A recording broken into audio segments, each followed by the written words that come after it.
Assalamualaikum warahmatullahi wabarakatuh. Salam salte. Perkenalkan, nama saya Novendi Rosilia Berek dengan NIM 2322111046. Saya mahasiswa program studi pendidikan Bahasa dan Sastra Indonesia Universitas Muhammadiyah Kupang semester 4.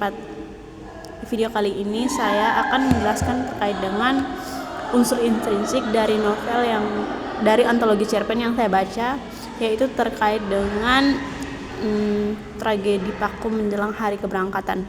Nah, dalam cerpen ini ada beberapa cerpen di dalamnya dalam buku ini, dan yang saya pilih adalah Harga Perempuan karya Indriani Sekar. Nah, yang pertama, unsur intrinsik yang pertama yaitu tema. Tema utama dari antologi cerpen atau dari cerpen Harga Perempuan ini adalah yang saya ambil itu terkait dengan pertentangan antara cinta dengan adat istiadat atau belis yang mahal yang akhirnya menimbulkan tragedi. Kemudian yang kedua itu ada tema tambahan atau tema lainnya yang saya ambil juga, yaitu tentang harga diri keluarga versus dengan kebahagiaan anak. Kemudian beban sosial dan adat terhadap individu. Dan yang ketiga itu ada posisi perempuan yang dianggap sebagai harga dalam adat perkawinan. Kemudian yang kedua itu tokoh dan penokohannya. Tokoh utama dalam cerpen Harga Perempuan ini adalah Melisa. Melisa ini merupakan perempuan rote, dia sarjana, kemudian sedang hamil anak Elias.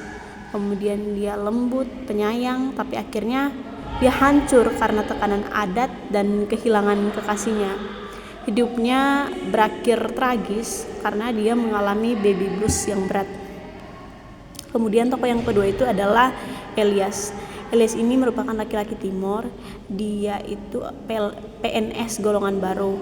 Nah, dia sangat mencintai Melisa. Kemudian dia laki-laki yang bertanggung jawab. Dia berusaha menyiapkan belis yang diberikan oleh orang tuanya, oleh om dan tantenya Melisa, tapi akhirnya dia putus asa dan bunuh diri.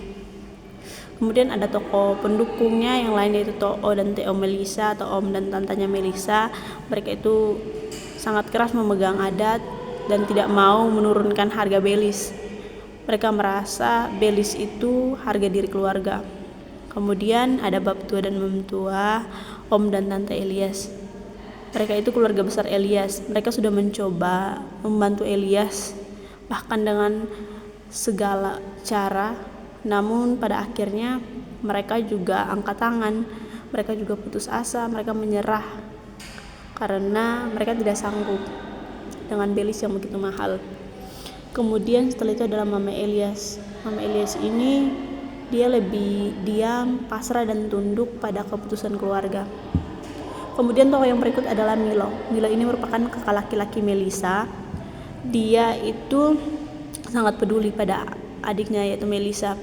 Dia sangat kritis pada adat belis. Bahkan dia berani menegur om dan tantenya yaitu To'onya bahwa seharusnya adat itu tidak boleh membunuh manusia. Kemudian tokoh berikutnya itu adalah Lili. Lili ini adalah anak Melisa dan Elias. Dia lahir prematur, namun dia tumbuh dewasa dengan tekad bahwa dia akan mengubah pandangan bahwa perempuan itu bukan barang berharga yang diukur dengan uang. Kemudian penokohannya, kalau Melisa itu lembut, penyabar, dia rapuh. Kemudian Elias, dia pekerja keras, penuh cinta, bertanggung jawab, dan mudah putus asa. Sementara To'o Melisa, dia sangat keras kepala, tradisional, dan mengutamakan adat. Dan Milo sendiri kritis, berpikiran modern, dan berani.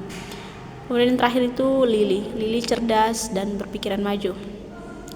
Setelah saya jelaskan soal penokohan dan tokohnya, yang ketiga itu adalah alur.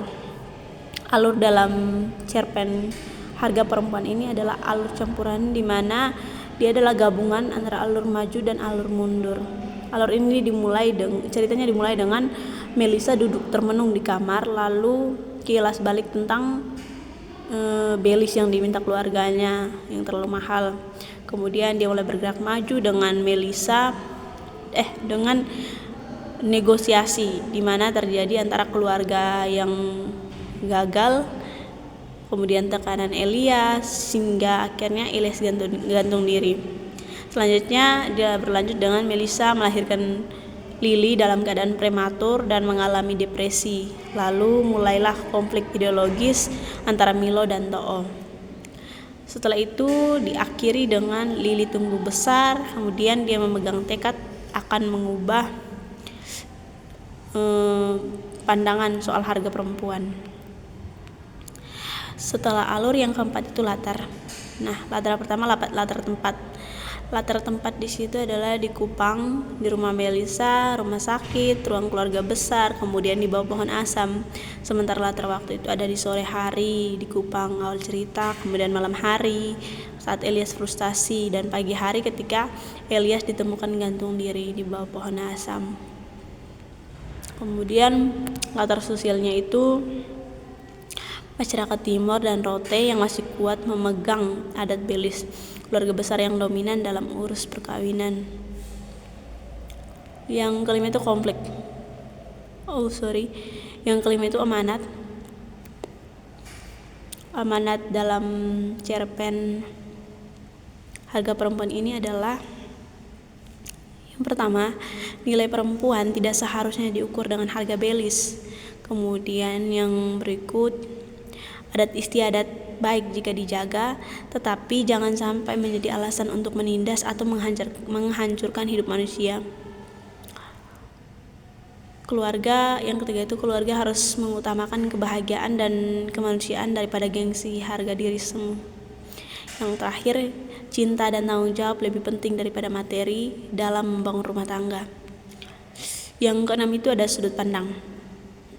Sudut pandang yang digunakan dalam cerpen harga perempuan ini adalah sudut pandang orang ketiga serba tahu, di mana penulis menceritakan tokoh-tokohnya dari luar, tetapi juga masuk ke perasaan hati Melissa, Elias, dan Milo. Kemudian yang berikutnya adalah gaya bahasa. Yang ini yang terakhir ya. Unsur intrinsik yang terakhir itu adalah gaya bahasa.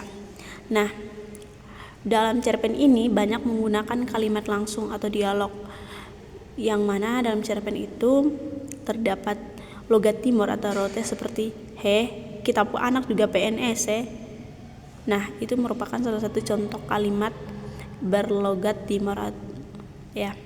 Kemudian dalam cerpen itu dia menggunakan deskripsi yang emosional dan dramatis, kemudian menggambarkan suasana batin tokoh. Yang berikut itu simbol pohon asam atau tempat Elias mengakhiri hidupnya itu menjadi penanda kehancurannya cinta mereka. Baik, sekian yang bisa saya jelaskan. Maaf apabila ada kesalahan. Assalamualaikum warahmatullahi wabarakatuh. Salam salve.